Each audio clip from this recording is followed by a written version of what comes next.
សេចក្តីរាយការណ៍របស់ទីភ្នាក់ងារសារព័ត៌មាន Reuters បានឲ្យដឹងថាមានមនុស្សចំនួន8នាក់បានបាត់បង់ជីវិតភ្លាមៗដោយការវាយប្រហាររបស់ឥណ្ឌាលើទឹកដីកាស្មៀរប៉ាគីស្ថានបានចាត់ទុកថានេះគឺជាសកម្មភាពទៅរកសង្គ្រាមយ៉ាងពិតប្រាកដហើយវាគឺជាការប្រយុទ្ធដ៏អាក្រក់បំផុតក្នុងរយៈពេល2ទសវត្សរ៍ចុងក្រោយនេះរវាងសត្រូវនុយក្លេអ៊ែរនឹងគ្នានេះ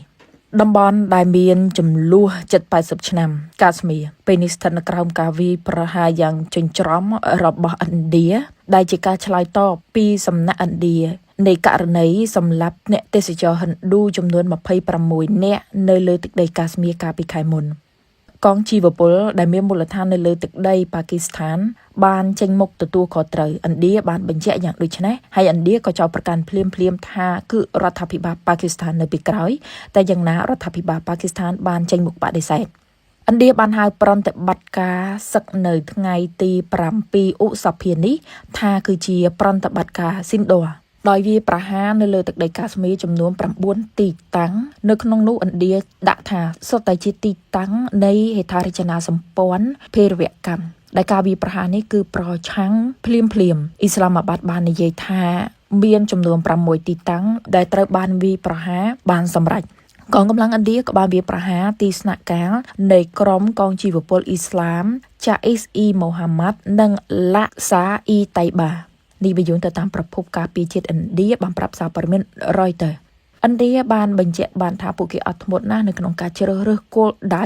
និងវិធីនៃការធ្វើប្រតិបត្តិការប៉ាគីស្ថានបាននិយាយថាឥណ្ឌាបានវាប្រហារទីតាំង3ជាមួយនឹងមីស៊ីលដោយអ្នកនាំពាក្យយោធាបានប្រាប់សារព័ត៌មាន Reuters ថាប្រទេសរបស់លោកបានបាញ់ទម្លាក់យន្តហោះចម្បាំងរបស់ឥណ្ឌាចំនួន5គ្រឿងក៏ប៉ុន្តែឥណ្ឌាមិនទាន់បានអះអាងយ៉ាងដូចនេះនោះទេ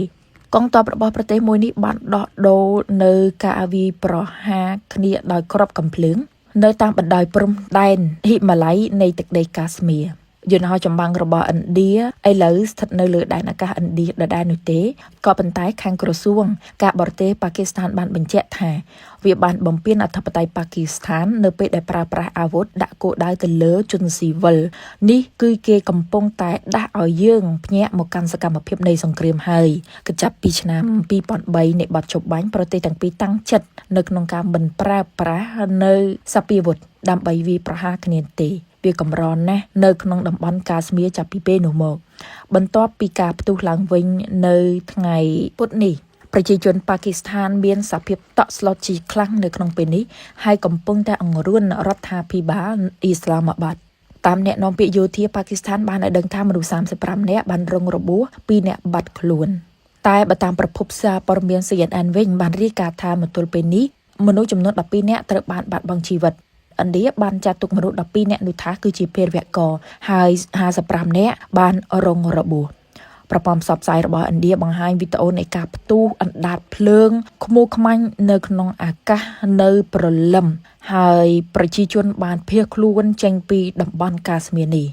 សាក់សីនឹងមន្ត្រីប៉ូលីសម្នាក់នៅក្នុងតំបន់ព្រំដែនបាននិយាយថាពួកគេបានឮសំឡេងដ៏ខ្លាំងមែនទែនវាដូចជាសំឡេងកាំភ្លើងធំហើយញាក់ទៅមើលលើសុទ្ធសឹងតែយន្តហោះចម្បាំងនាយករដ្ឋមន្ត្រីប៉ាគីស្ថានសិនបាសារីហ្វបាននិយាយថាអ៊ីស្លាមាបាតនឹងឆ្លើយតបចំពោះការវាយប្រហាររបស់ឥណ្ឌាក៏ប៉ុន្តែមិនផ្ដល់ព័ត៌មានជាក់លាក់នេះទេភ្លាមលោកដូណាល់ត្រាំបានចាត់ទុកស្ថានភាពនេះថាជារឿងដ៏គួរឲ្យអាម៉ាស់បំផុតហើយលោកនិយាយថាត្រូវតែបញ្ចប់ភ្លាមទៅលោកអគ្គលេខាធិការអង្គការសហប្រជាជាតិអេនតូនីយ៉ូហ្គូតេរ៉េសបានស្នើឲ្យមានការអត់ធ្មត់ផ្នែកយោធាជាអតិបរមាពីបណ្ដាប្រទេសទាំងពីរចំណែកឯទឹកដីពុនចាប់ដែលជាខេត្តដែលមានប្រជាជនប៉ាគីស្ថានរស់នៅច្រើនឥឡូវនេះត្រូវបានប្រកាសស្ថិតនៅក្រោមភាពអាសន្នហើយមន្ទីរពេទ្យនិងសាលារៀនទាំងអស់ស្ថិតនៅក្នុងកម្រិតខ្ពស់បំផុតនៃការប្រុងប្រយ័ត្នអ្នកនាំពាក្យយោធាប៉ាគីស្ថានបានប្រាប់សារព័ត៌មាន GO ឲ្យដឹងថាវិហារ2នៅក្នុងតំបន់ត្រូវបានរងការវាយប្រហារដោយឥណ្ឌារដ្ឋមន្ត្រីការពារជាតិប៉ាគីស្ថានបានប្រាប់សារព័ត៌មាន GO ឲ្យដឹងថាទីតាំងនោះជាទីតាំងស៊ីវិលមិនមែនជាជំរំកងជីវពលអ្វីនោះទេនេះគឺឥណ្ឌាបើកជំរំភេរវកម្មគ្រាន់តែជារឿងរ៉ាវបន្លំភ្នែកតែប៉ុណ្ណោះបន្ទាប់ពីការវាយប្រហាររបស់ឥណ្ឌាកងទ័ពឥណ្ឌាបង្ហោះនៅក្នុងបណ្ដាញសង្គមអីថាយុទ្ធធរត្រូវបានបម្រើឲ្យនៅក្នុងពេលនេះ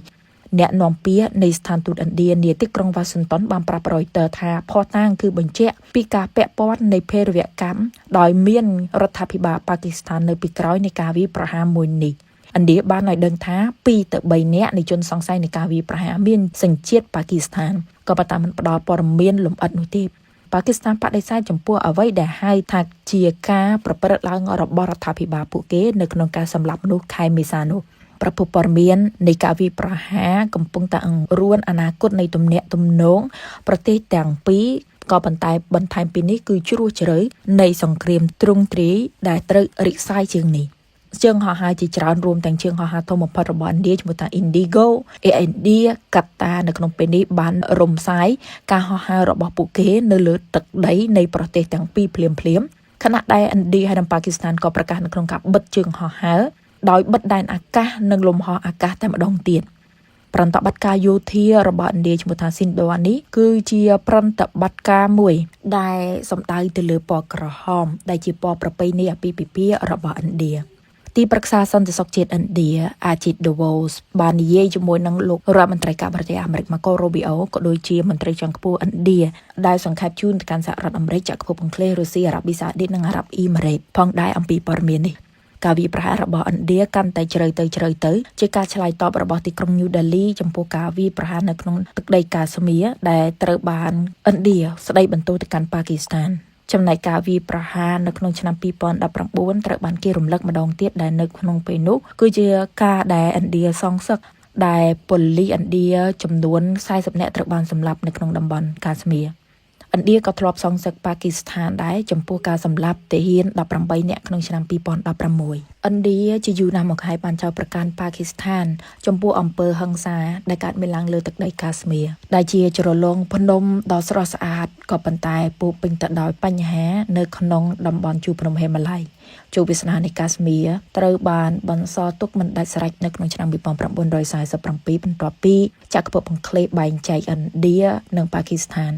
ដែលចក្រភពអង់គ្លេសនៅក្នុងពេលនោះគឺជាអតីតប្រទេសដាក់អាណានិគមលើប្រទេសទាំងពីរក៏ប៉ុន្តែប៉ាគីស្ថានត្រូវបានគេកត់សម្គាល់អំពីភាពមានប្រជាជនមូស្លីមច្រើនហើយឥណ្ឌាមានហិណ្ឌូច្រើនបន្ទាប់មកគេមើលឃើញថារាជវង្សក្រោយហិណ្ឌូនៅក្នុងទឹកដីកាស្មៀរដែលបានជ្រើសរើសនៅក្នុងការរក្សាតំបន់នេះឲ្យមានប្រជាជនមូស្លីមច្រើនដដែលនោះបានបង្កការមិនសប្បាយចិត្តដល់រដ្ឋាភិបាលឥណ្ឌាបច្ចុប្បន្ននេះប្រទេសទាំងពីរត្រូវបានគេដឹងថាកាន់កាប់ដោយផ្នែកនៃតំបន់កាស្មៀរហើយម្នាក់សុទ្ធតែអះអាងទាំងស្រុងនៅតំបន់មួយនេះសម្រាប់ប្រជាជនកាស្មៀរផ្ទាល់តែម្ដងពុំមានពាក្យអ្វីនិយាយច្រើនអំពីប្រទេសមហាអំណាចនុយក្លេអ៊ែរនៃអាស៊ីខាងត្បូងទល់មុខគ្នានេះនោះទេគិតចាប់តាំងតែពីសង្គ្រាមប្រជាជាតិទាំងពីរនៅឆ្នាំ1999មកការឡើងនៃអំណាចផ្ដាច់ខ្លួនក៏កើតមានឡើងផងដែរកាស្មៀរនៅតែត្រូវបានគេចាត់ទុកថាជាតំបន់ដែលមានលក្ខណៈយោធាធំបំផុតនៅក្នុងពិភពលោកវាប៊ីសម្ដងនៅក្នុងការធ្លាក់ចូលទៅក្នុងរណ្ដៅដ៏ជ្រៅនៃសង្គ្រាម